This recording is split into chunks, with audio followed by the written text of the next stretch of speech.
এরপরে আমরা আলোচনা করব জাকাত দেওয়ার ক্ষেত্রে কিছু ভুল, যেই ভুলের কারণে আমাদের জাকাত নষ্ট হয়ে যায়, জাকাত আদায় হয় না। সেগুলোর থেকে ১ নম্বর, জাকাত দেওয়ার ক্ষেত্রে আমাদের লক্ষ্য রাখতে হবে চন্দ্রমাস।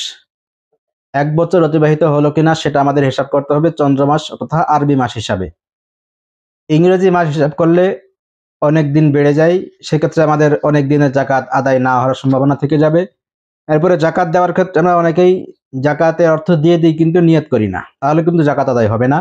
জাকাত দেওয়ার সময় অবশ্যই নিয়ত করতে হবে যে আমি জাকাত দিতেছি, অথবা জাকাতের সম্পদ পৃথক করার সময় নিয়ত করে রাখতে হবে যে আমি এটা জাকাতের জন্য আলাদা করে রাখলাম।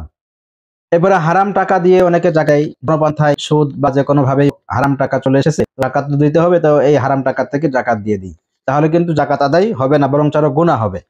ব্যবসার মাল বা সোনা রূপা যেগুলো জমা থাকে, এইগুলোর কোন মূল্য হিসাব করে জাকাত দিতে হবে, ক্রয়কৃত মূল্য নাকি বর্তমান বাজার মূল্য? সেক্ষেত্রে বর্তমান বাজার মূল্য যেটা, সেই মূল্য হিসাব করে জাকাত দিতে হবে, ক্রয় মূল্য নয়। জাকাতের টাকা ব্যবসায় খাটিয়ে তার লভ্যাংশ গরিব মিসকিনদেরকে দেওয়া, দিলে জাকাত আদায় হবে কিনা? না, এক্ষেত্রে জাকাত আদায় হবে না। জাকাত আদায় হওয়ার জন্য শর্ত হলো জাকাতের সম্পদ গরিব মিসকিনকে মালিক বানিয়ে দিতে হবে। এখানে যেহেতু মালিক বানানো পাওয়া হচ্ছে না, সে কারণে এখান থেকে জাকাত আদায় হবে না। অতীতে অনেক বছরের জাকাত দেওয়া হয়নি ইচ্ছা করে অথবা না জানার কারণে, তাহলে এই অনেক বছরের ৫-১০ বছর বা তার চেয়ে বেশি বছরের জাকাত আদায় করার পন্থা কি? সেক্ষেত্রে অনুমান করে নিতে হবে যে আমার কত বছরের জাকাত দেওয়া হয়নি। যত বছরের জাকাত দেওয়া হয়নি, যা অনুমানে আসে যে এত পরিমাণ জাকাত হতে পারে, তার থেকে কিছু বেশি পরিমাণ অর্থ জাকাত দিয়ে দিতে হবে, তাহলে আশা করা যায় পূর্বের সমস্ত জাকাত আদায় হয়ে যাবে। কোনো ব্যক্তিকে উকিল বানায় দেওয়া হলো যে তুমি আমার জাকাতের টাকাটি গরিব মিসকিনকে দিয়ে দিবে, অথবা কোনো মাদ্রাসার মুহতামিমকে জাকাতের টাকা দেওয়া হলো যে আপনি এই টাকাটি আপনার মাদ্রাসার গরিব মিসকিনদের দিয়ে দিবেন। সেই উকিল অথবা এই মুহতামিম সাহেব যদি টাকা মেরে দেয়, অথবা সে আত্মসাৎ করে নেয়, অথবা তার কাছ থেকে জাকাতের মাল নষ্ট হয়ে যায়, তাহলেও জাকাত দাতার জাকাত আদায় হয়ে যাবে। তবে যদি ইচ্ছাপূর্বক জাকাতের মাল এই মুহতামিম সাহেব অথবা যাকে উকিল বানানো হয়েছিল সে যদি নষ্ট করে বা আত্মসাৎ করে, তাহলে সে গুনাহগার হবে। ভুলে যদি কোনো ধনী ব্যক্তিকে জাকাত দেওয়া হয়ে যায়, তাহলে পরে আর ফেরত নেওয়া যাবে কিনা? না। ভুলে যদি কোনো ধনী ব্যক্তিকে জাকাত দেওয়া হয়, এর পরবর্তীতে জানা যায় যে আসলে সে ব্যক্তি ধনী ছিল, তাহলেও এই জাকাত দাতার জাকাত আদায় হয়ে যাবে এবং ওই ব্যক্তির কাছ থেকে জাকাতের টাকা আর ফেরত নেওয়া যাবে না, যদি সে ইচ্ছাপূর্বক না দেয়। এরপরে নিজের উপরে জাকাত ফরজ হয়েছিল মনে করে জাকাত দিল, এরপরে হিসাব করে বুঝতে পারলো যে তার উপরে আসলে জাকাত ফরজ হয়নি, তাহলে যে ধারণা করে আগে জাকাত দিয়েছিল, এই টাকা ফেরত নিতে পারবে কিনা? না, এই ক্ষেত্রে ওই টাকা সে আর ফেরত নিতে পারবে না, কারণ এটা তার নফল সদকা হয়ে গিয়েছিল, আর নফল সদকা হয়ে গেলে সেটা আর ফেরত নেওয়া যায় না। বছর পূর্ণ হওয়ার পর যদি মাল সম্পদ চুরি হয়ে যায় অথবা অনিচ্ছাপূর্বক ভাবে নষ্ট হয়ে যায়, তাহলে জাকাত মাফ হয়ে যায়।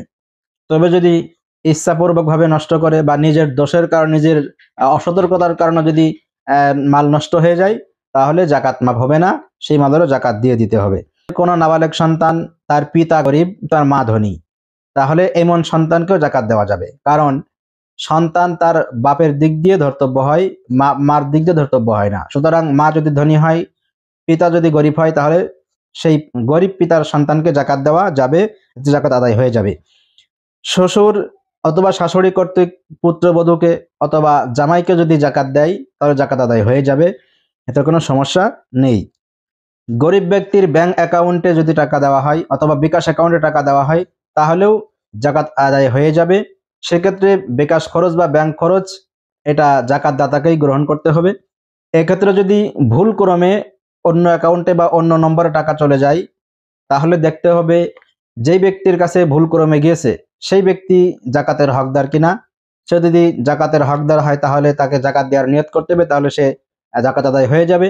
আর যদি সে ফেরত না দেয় এবং সে যদি ধনীও হয়, তাহলে তার অসতর্কতার কারণে, তার দোষের কারণে এই মালটি মানে হাতছাড়া হয়ে গিয়েছে, সেই কারণে তার জাকাত আদায় হবে না। শিল্প ঋণ, কয়েক লাখ টাকা লোন নেওয়া হলো, তাহলে এই লোনের টাকা বা এই শিল্প ঋণের টাকা, এটা কি ঋণ হিসাবে বাদ যাবে নিজের নেশাব থেকে? এক্ষেত্রে সমাধান হলো শিল্প ঋণ অথবা লোনের টাকা, এটা সমস্ত ঋণ নিসাব থেকে বাদ যাবে না, বরঞ্চ যে পরিমাণ ঋণ 1 বছরে পরিশোধ করতে হবে, সেই পরিমাণ ঋণ তার নিসাব থেকে বাদ দিয়ে নিসাব ধরতে হবে, বাকিটা ঋণ হিসেবে গণ্য হবে না। প্রবাসী ব্যক্তির স্বর্ণ রূপা অথবা ব্যবসায়ের মাল কোন দেশের মূল্য হিসেবে জাকাত হিসাব করতে হবে? এই প্রবাসী ব্যক্তির স্বর্ণ রূপা অথবা ব্যবসায়ের মাল যে দেশে আছে, যে দেশে বছর অতিবাহিত হয়েছে, সেই দেশের মূল্য হিসাবে এর অর্থ নির্ধারণ করতে হবে। গরিব নাবালেগ ব্যক্তিকে যদি জাকাত দেওয়া হয়, তাহলে দেখতে হবে ওই গরিব নাবালেগ ব্যক্তি যদি একেবারে ছোট হয়, অবুঝ হয়, যে মাল সে ধরতে পারবে না, কব্জ করতে পারবে না, হেফাজত করতে পারবে না, তাহলে এমন গরিব নাবালেগ শিশুকে জাকাত দেওয়া যাবে না। তবে যদি সে ধরতে পারে এবং সে সেটা হেফাজত করতে পারে, এমন বুঝমান নাবালেগ শিশুকেও জাকাত দিলেও জাকাত আদায় হয়ে যাবে।